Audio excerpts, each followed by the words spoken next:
आज के इस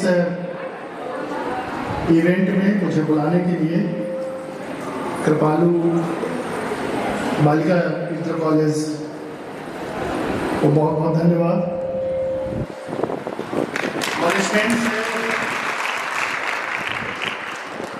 लीना मैम और निवेदिता मैम, प्रिंसिपल, मेरे प्यारे गार्जियंस, टीचर, प्यारे बच्चों और जो भी प्रस्तुत करने वाली जो टीम है, पहले तो मैं आप लोगों से क्षमा चाहूँगा क्योंकि हम लोगों का सरकारी उत्तरदायित्व निभाते निभाते वो मैं माफ़ी मांग सकता हूँ। आपने इतना अच्छा प्रोग्राम किया। रियलिटी तो ये है, मुझे लग रहा था कि मैं यहाँ हूँ ही नहीं। Just like I am feeling Mathura Vrindavan.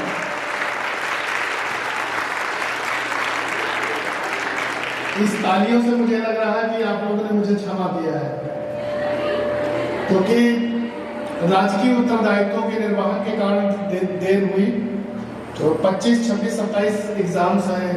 कल रात में माननीय मुख्यमंत्री जी की मीटिंग, आज अभी 11 बजे प्रमुख सचिव साहब की मीटिंग। अभी 11 बजे वाली मीटिंग का कोई डिसाइड नहीं था कि ये आएगी। हम रास्ते से लौट के गए हैं मीटिंग के लिए, तब फिर मैडम को हमने चिट्ठी भेजी कि हम इस कारण से नहीं आ पा रहे हैं। इसमें ये जो विद्यालय है, मैं इसके बारे में दूर से सुनता था, आज मैं सामने आकर के एहसास पाया हूँ। छुपी हुई प्रतिभा को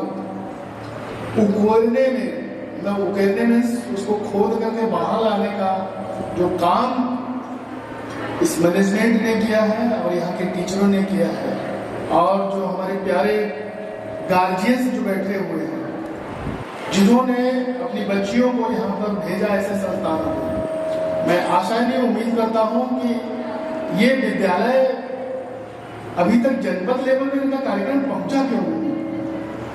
मैं अगला कोई भी कार्यक्रम होगा, ये कार्यक्रम मुझे लग रहा हमारे मंडल का सर्वोत्तम कार्यक्रम ये जो बच्चों ने प्रस्तुत किया, ऐसा किसी का नहीं।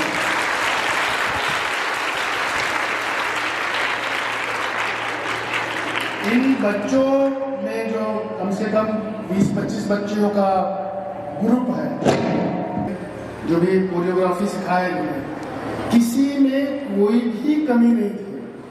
वो एक एक ताल के साथ में एक एक तरह के जो नृत्य के जो आपके डांस का जो मोड़ होते हैं, वो गतिविधि इतनी गजब की इन्होंने बच्चों ने, सभी लोग बड़े भाव विभोर थे। मुझे तो पहले आना चाहिए, तो मैंने 1.5 साल बेकार की गवा दी।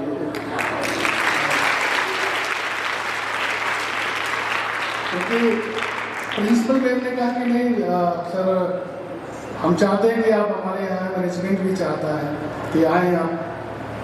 तो मैं हमेशा इसी कारण से मना करता हूँ, भाई मेरी जगह आप डेट तो मुझसे ले लो, लेकिन मैं हो सकता ना हूँ। इतने ज़्यादा कोर्ट कचहरी बहुत ज़्यादा रहता है यहाँ पर। तो मैं कल ही वापस आया हूँ। कल मेरी पर्सनल अपीयरेंस थी, 9 बजे रात में आकर के चीफ मिनिस्टर साहब की डीसी की देख रहा हूँ कि उसको पेन से बनाते हैं बच्चे। अभी बच्ची ने कितना अच्छी सीनरी दी है, उधर वो कौन से डोरोमैन और वो क्या सब था, इतना गजब। छोटे छोटे बच्चे, ये भाई आपको क्या जादू खा के पैदा हुए क्या?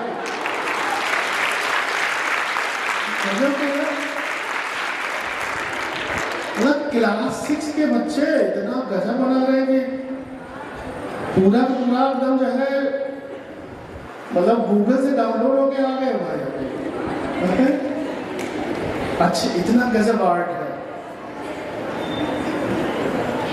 मैं चाहूंगा कि मतलब इन बच्चों का ये जो आर्ट है, विद्यालय में की प्रदर्शनी में ना रह करके किसी बाजार में इन्हीं बच्चों को लगाइए, उनकी कुछ कीमतें लगाइए, ताकि उनके अंदर थोड़ा आगे जीवन चलाना है, बिना मुद्रा का कुछ होना नहीं है।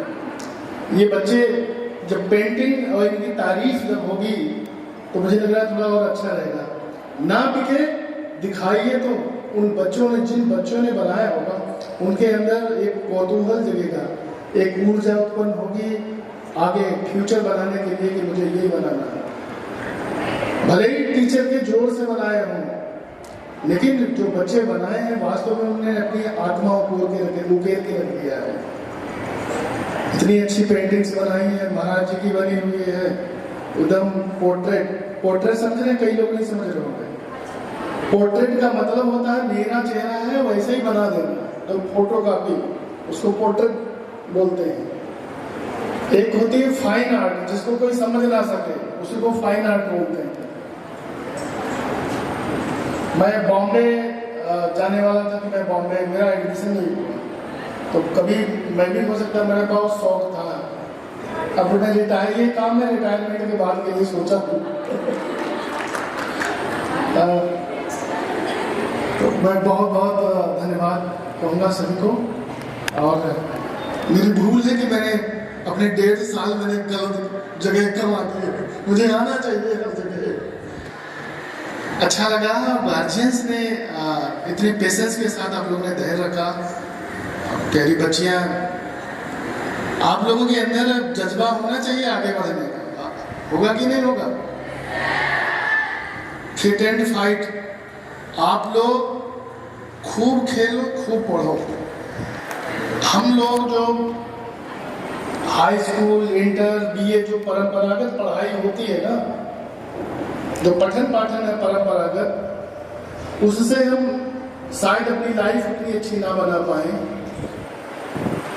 स्टूडेंट लाइफ में उसको बोलते हैं एक्स्ट्रा करिकुलम, वो आपका अपना शौक होता है, हॉबी होती है, जैसे डांस करना, सिंगिंग करना, पेंटिंग बनाना, या आपको रोबोट बनाना, साइंस की कोई चीज बनाना। ये जो स्किल है जब आप सीखेंगे तो एक पढ़ाई के साथ साथ में एक अलग चीज लेके जाएंगे। वो चीज भले आपका दुनिया का कोई भी स्किल आपके अंदर हो, स्किल मन समझ रहे बच्चों, किसी भी काम को 1 लाख बार कर दीजिए, 1 लाख बार या उससे कम बार। आप डेली प्रैक्टिस किसी चीज की करेंगे तो उसमें आपकी क्या आ जाएगी? कुशलता आ जाएगी, निपुणता आ जाएगी। आप लोगों ने ब्रूस ली का नाम सुना है, जो जूडो कराटे वाले थे, चाइनीज, सुना होगा ना? उनका एक पैर छोटा था, कितना? 2 इंच छोटा था। उन्होंने उसी पैर से या पूरी शरीर को, उनको दिखाई भी नहीं देता था।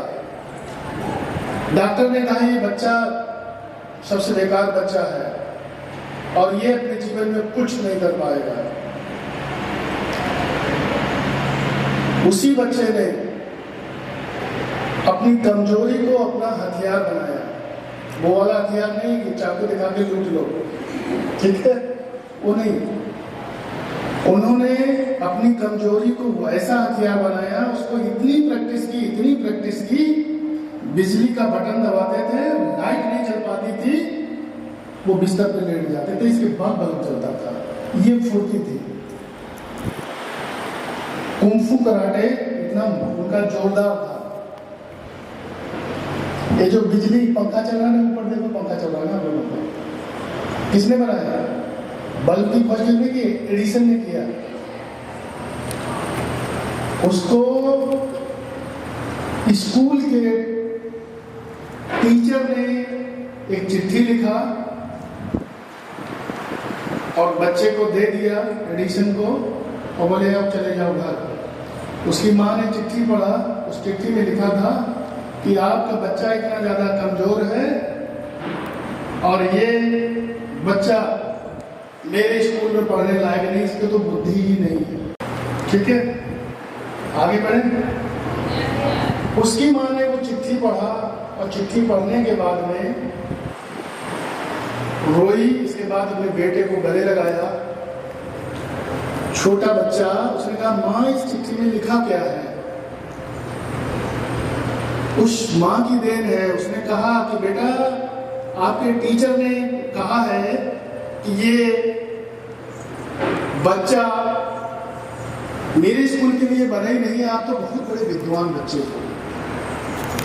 वो बच्चा कम से कम 1100 पेटेंट कराया, 1100 बिजली बनाया और तमाम चीजें बनाया। हमें प्रत्येक बच्चे की प्रतिभा, उसकी पोटेंशियल पहचानना है कि उसमें क्षमता क्या है। शिक्षक का वही कार्य है जो बच्चों के अंदर छुपी प्रतिभा को बाहर लाए और इससे भारत का एक अच्छा नागरिक बनेगा। कहने को तो बहुत है, लेकिन प्यारे बच्चों, आज की तड़क भड़क तारीफ, झूठी तारीफ मार रहा है, सुंदर हो, ये हो, वो हो, मैं आपको चाहता हूँ। इसका मतलब वो आपको डिस्ट्रैक्ट कर रहा है। आपको जो पढ़ने में, पढ़ाने में वो आपको अपनी तरफ अट्रैक्ट कर रहा है। अट्रैक्शन ये वाला नहीं, अट्रैक्शन आपका पढ़ाई को होना चाहिए। बी फोकस योर स्टडी, ठीक है। आपको अपनी शिक्षा पे, अगर जो बच्चा भटक गया ना इस उम्र में, वो पूरी जिंदगी भर फावड़ा चलाएगा, मजदूरी करेगा। और जो बच्चा यहाँ से पढ़ के आगे निकल गया, वो जीवन पे हमेशा आपके टीचरों की तरह रहेगा या टीचर से ऊपर या और ऊपर जाएगा। तो आपको एक अच्छे नागरिक बनना है। तो मुझे लग रहा है ये विद्यालय सर्वोत्तम है। ये विद्यालय, ऐसा विद्यालय मैंने नहीं देखा है जो इतने अच्छी प्रस्तुति और इतना सब कुछ अच्छा है। मैं चाहूँगा कि इनमें आर्ट के साथ साथ में साइंस एंड टेक्नोलॉजी का भी डिपार्टमेंट वो अच्छा आ गया है। हम लोग साइंस और टेक्नोलॉजी में भी आगे कोशिश करते हैं कि आगे आए, तो आप लोग साइंस और टेक्नोलॉजी भी सीखिएगा। अगर कोई आएगा कार्यक्रम तो मैं इधर भी लाऊंगा। थैंक यू मैनेजमेंट को, प्रिंसिपल मैम को, प्यारे गार्जियंस को और प्यारे बच्चों, आप लोगों को। लेकिन आप लोगों को अपने प्रतापगढ़ आना पड़ेगा, मैं छोड़ूंगा नहीं। Thank you very much. और आपको उद्घोषिका मैडम को भी धन्यवाद जो मुझे वक्त दिया। और पुनः मैं क्षमा चाहूँगा कि आप लोगों ने मेरी बात सुनने के लिए, आप लोगों ने इतने धैर्यपूर्वक इंतजार किया। थैंक यू, धन्यवाद।